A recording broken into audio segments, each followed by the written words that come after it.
ರಾಜ್ಯದಲ್ಲಿ ಮೂಡ ಯುದ್ಧ ತಾರಕಕ್ಕೇರಿರುವ ಬೆನ್ನಲ್ಲೇ ಅಧಿಕಾರಿ ರಾಜಕಾರಣಿ ನಡುವಿನ ಕದನ ಸದ್ದು ಮಾಡ್ತಾ ಇದೆ. ಕುಮಾರಸ್ವಾಮಿ ಮಾಡಿದ ಭ್ರಷ್ಟಾಚಾರದ ಆರೋಪಕ್ಕೆ ಹಂದಿಯ ಹೋಲಿಕೆ ಕೊಟ್ಟಿದ್ದಂತ ಲೋಕಾಯುಕ್ತ ಎಡಿಜಿಪಿ ವಿರುದ್ಧ ಕುಮಾರಸ್ವಾಮಿ ಮತ್ತೆ ಹರಿಹಾಯ್ದಿದ್ದಾರೆ.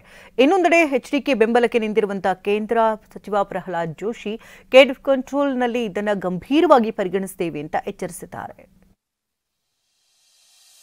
ಈ ವ್ಯಕ್ತಿ ಬ್ಲಾಕ್ ಮೇಲರ್ 20 ಕೋಟಿ ಡಿಮ್ಯಾಂಡ್ ಮಾಡಿದ್ದಾರೆ. ಇಲ್ಲೆಲ್ಲ ಒಂದು ಬಿಲ್ಡಿಂಗ್ ಕಟ್ತಾನೆ, ರಾಜಕಾಲುವೆ ಮೇಲೆ ಕಟ್ತಾವನೆ, 38 ಅಂತಸ್ತು.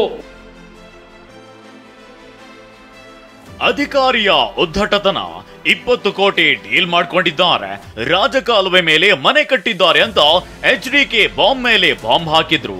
ಅಷ್ಟಕ್ಕೂ ಲೋಕಾಯುಕ್ತ ಎಡಿಜಿಪಿ ಚಂದ್ರಶೇಖರ್ ವಿರುದ್ಧ ಎಚ್ಡಿಕೆ ಗುಡುಗಲು ಕಾರಣ ಏನಂದ್ರೆ, ರಾಜಭವನದಿಂದ ಎಚ್ಡಿಕೆ ವಿರುದ್ಧದ ಕಡತ ಸೋರಿಕೆಯಾಗಿದೆ, ತನಿಖೆ ನಡೆಸಬೇಕು ಅಂತ ಎಡಿಜಿಪಿ ಚಂದ್ರಶೇಖರ್ ಪತ್ರ ಬರೆದಿದ್ರು.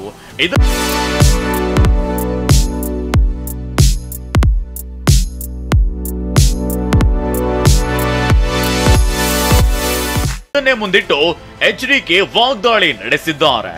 ಇದರಿಂದ ಕೆರಳಿದ ಚಂದ್ರಶೇಖರ್ ಪರೋಕ್ಷವಾಗಿ ಕುಮಾರಸ್ವಾಮಿ ಅವರನ್ನ ಹಂದಿಗೆ ಹೋಲಿಸಿ ತಮ್ಮ ಸಿಬ್ಬಂದಿ ಅಧಿಕಾರಿ ವರ್ಗಕ್ಕೆ ಪತ್ರ ಬರೆದು ಆಕ್ರೋಶ ಹೊರಹಾಕಿದ್ರು. ಕುಮಾರಸ್ವಾಮಿ ನನ್ನ ಮೇಲೆ ಸುಳ್ಳು ಆರೋಪದ ಜೊತೆಗೆ ಬೆದರಿಕೆ ಹಾಕಿದ್ದಾರೆ. ಎಸ್ಐಟಿ ಸಕ್ಷಮ ಪ್ರಾಧಿಕಾರದಿಂದ ಪ್ರಾಸಿಕ್ಯೂಷನ್ ಮಂಜೂರಾತಿ ಕೋರಿದೆ. ಇದರಲ್ಲಿ ಆರೋಪಿ ಎಚ್ಡಿ ಕುಮಾರಸ್ವಾಮಿ ಅವರು ಜಾಮೀನು ಪಡೆದಿದ್ದಾರೆ. ನಮ್ಮನ್ನ ಕುಗ್ಗಿಸುವ ಪ್ರಯತ್ನ, ನಮ್ಮಲ್ಲಿ ಭಯ ಹುಟ್ಟಿಸುವ ಉದ್ದೇಶ ಹೊಂದಿದ್ದಾರೆ. ಎಷ್ಟೇ ಉನ್ನತ ಸ್ಥಾನದಲ್ಲಿದ್ರೂ ಆತನೊಬ್ಬ ಆರೋಪಿ ಆಗಿದ್ದಾನೆ. ಇಂತಹ ಆರೋಪ ಮತ್ತು ಬೆದರಿಕೆಗಳಿಂದ ನಾವು ನಿರಾಶೆಗೊಳ್ಳಬಾರದು. ಎಸ್ಐಟಿ ಮುಖ್ಯಸ್ಥನಾಗಿ ನಾನು ಭಯವಿಲ್ಲದೆ ಕೆಲಸ ಮಾಡುತ್ತೇನೆ. ಪ್ರಕರಣದ ಸತ್ಯಾಸತ್ಯತೆ ಹೊರಗೆ ತರುತ್ತೇನೆ. ಎಲ್ಲ ಬಾಹ್ಯ ಪ್ರಭಾವದಿಂದ ನಿಮ್ಮನ್ನ ರಕ್ಷಿಸುತ್ತೇನೆ. ಹಂದಿಗಳೊಂದಿಗೆ ಎಂದಿಗೂ ಜಗಳಕ್ಕೆ ಇಳಿಯಬೇಡಿ. ಹಂದಿಗಳ ಜೊತೆಗೆ ಜಗಳಕ್ಕೆ ಇಳಿದ್ರೆ ನಾವು ಕೊಳಕಾಗುತ್ತೀವಿ. ಯಾಕೆಂದರೆ ಹಂದಿಗಳು ಕೊಳಕನ್ನೇ ಇಷ್ಟಪಡುತ್ತವೆ.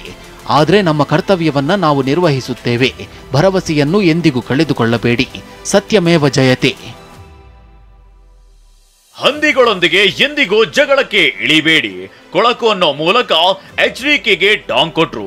ಈ ಪತ್ರಕ್ಕೆ ಕೆರಳಿ ಕೆಂಡವಾದ ಕುಮಾರಸ್ವಾಮಿ, ಚಂದ್ರಶೇಖರ್ ಬ್ಲಾಕ್ ಮೇಲರ್, ಸರ್ಕಾರವೇ ಚಂದ್ರಶೇಖರ್ಗೆ ಬೆಂಬಲ ಕೊಡ್ತಿದ್ಯಂತ ಮತ್ತೆ ಹರಿಹಾಯ್ದಿದ್ದಾರೆ. ಒಬ್ಬ ಇಂತ ಈ ರೀತಿಯ ಬ್ಲಾಕ್ ಮೇಲರ್ ಬೆಂಗಳೂರು ನಗರ ಸುತ್ತ ಯಾರ ಜೊತೆಲಿ ಏನೇನ್ ಸಂಬಂಧ ಇಟ್ಕೊಂಡು ಯಾವ ರೀತಿ ಲೂಟಿ ಮಾಡಿದ್ದಾರೆ ಡಾಕ್ಯುಮೆಂಟ್ ಇಟ್ಕೊಂಡಿದ್ದೀನಿ. ಆಂಧ್ರದ ಮನುಷ್ಯ, ಹಿಮಾಚಲ ಪ್ರದೇಶ ಕೇಡರು, ಹಿಮಾಚಲ ಪ್ರದೇಶದಲ್ಲಿ ಕೆಲಸ ಮಾಡಿದೆ. ಯಾವ್ಯಾವ್ದೋ ಬೇರೆ ಬೇರೆ ರೀತಿಯಲ್ಲಿ ಕೆಲವನ್ನ ಇಟ್ಕೊಂಡು ಈ ದೇಶದಲ್ಲಿ ಸಂವಿಧಾನ ಉಳಿಸ್ತೀರಾ? ಇಂಥ ವ್ಯಕ್ತಿಗಳಿಗೆ ಈ ರಾಜ್ಯ ಸರ್ಕಾರ ಬೆಂಬಲ ಕೊಟ್ಕೊಂಡು ಹೊರಟಿದೆಯಲ್ಲ, ಇವ್ರು ರಾಜ್ಯ ಉಳಿಸ್ತಾರ? ಇವರು ಈ ಕಾಂಗ್ರೆಸ್ ಸರ್ಕಾರ ಎಲ್ಲಾ ಡಾಕ್ಯುಮೆಂಟ್ ಇಟ್ಕೊಂಡಿದ್ದಾನೆ. ಎಲ್ಲಿ ಅದಕ್ಕೆ ತೀರ್ಮಾನಗಳು ಆಕ್ಷನ್ಗಳಾಗಬೇಕು. ಇದಿಷ್ಟೇ ಅಲ್ಲ, ಯಾವ ಕಚೇರಿಯಲ್ಲಿ ಕೂತು ಲೆಟರ್ ಬರೆದ್ರು, ಕೆಪಿಸಿಸಿ ಕಚೇರಿಯಿಂದಲೇ ಕೂತು ಬರೆದ್ರು, ಎಲ್ಲವೂ ನನಗೆ ಗೊತ್ತಿದೆ ಅಂತ ಕುಮಾರಸ್ವಾಮಿ ಬಾಂಬ್ ಹಾಕಿದ್ರು. ಇದಕ್ಕೆ ಡಿಸಿಎಂ ಡಿಕೆಶಿ ಕೆಪಿಸಿಸಿಗೂ ಚಂದ್ರಶೇಖರ್ಗೂ ಏನು ಸಂಬಂಧ ಅಂತ ತಿರುಗೇಟು ನೀಡಿದ್ರು. ಆ ಲೆಟರ್ ಬಹಳ ಚೆನ್ನಾಗಿ ಬರೆದಿದ್ದಾರೆ ಪಾಪ, ತುಂಬಾ ಚೆನ್ನಾಗಿ. ಯಾರು ಯಾವ ಕಚೇರಿಲಿ ಕೂತ್ಕೊಂಡು ಕೆಪಿಸಿಸಿ ಕಚೇರಿಯಿಂದ ಕೂತ್ಕೊಂಡು ಲೆಟರ್ ಲೀಕ್ ಮಾಡಿದ್ರು ಯಾರ ಗೊತ್ತಿದೆ ನನಗೆ. ನಿನ್ನೆ ಸಂಜೆ ಎಲ್ಲಿ ಹೋದ್ರು ಅವ್ರಿಗೆ ನೆನ್ಸ್ಕೊಂಡ್ರೆ, ಕೆಪಿಸಿ ನೆನ್ಸ್ಕೊಂಡ್ರೆ ನಾನು ಏನ್ ಮಾತಾಡಕ್ಕಾಗ್ತದೆ? ಏನ್ ದಾಖಲೆ ಇದ್ರು ಏನ್ ಬೇಕಾದ್ರೂ ಬಿಡುಗಡೆ ಮಾಡ್ಕೊಳ್ಳಿ. ಪಾಪ ಚಂದ್ರಶೇಖರ್ ನನ್ನ ನೋಡೂ ಇಲ್ಲ, ನಾನು ಮಾತಾಡೂ ಇಲ್ಲ, ನನ್ಗೆ ಸಿಕ್ಕೂ ಇಲ್ಲ, ನನ್ಗೆ ಗೊತ್ತೇ ಇಲ್ಲ. ಇನ್ನು ಕೇಂದ್ರ ಸಚಿವ ಪ್ರಹ್ಲಾದ್ ಜೋಶಿ ಕುಮಾರಸ್ವಾಮಿ ಬೆನ್ನಿಗೆ ನಿಂತಿದ್ದಾರೆ. ಕುಮಾರಸ್ವಾಮಿ ವಿರುದ್ಧ ಅಧಿಕಾರಿ ಕೆಟ್ಟ ಪದ ಬಳಸಿದ್ದಾರೆ.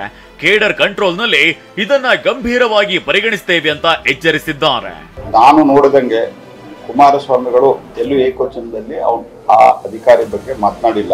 ಆದ್ರೆ ಆ ವ್ಯಕ್ತಿ ಕೇಂದ್ರದ ಒಬ್ಬ ಕ್ಯಾಬಿನೆಟ್ ಮಂತ್ರಿ ಬಗ್ಗೆ ಏಕವಚನದಿಂದ ಮಾತನಾಡುವಂಥದ್ದು ಮತ್ತು ಅತ್ಯಂತ ಕೆಟ್ಟ ಪದಗಳನ್ನ ಹಂದಿ ಇತ್ಯಾದಿ ಬಳಸುವಂಥದ್ದು, ಇದು ಆತನ ಅಹಂಕಾರದ ಪರಮಾವಧಿ. ಗಂಗೇನಹಳ್ಳಿ ಡಿನೋಟಿಫಿಕೇಶನ್ ಪ್ರಕರಣದಲ್ಲಿ ಎಡಿಜಿಪಿ ಚಂದ್ರಶೇಖರ್ ಕುಮಾರಸ್ವಾಮಿ ಮಧ್ಯೆ ಮಾತಿನ ಯುದ್ಧ ತಾರಕಕ್ಕೇರಿದೆ. ಇದು ಮುಂದೆ ಅದ್ಯಾವ ಹಂತಕ್ಕೆ ಹೋಗುತ್ತೋ ಕಾದು ನೋಡಬೇಕಿದೆ. Bureau report, ಟಿವಿ9.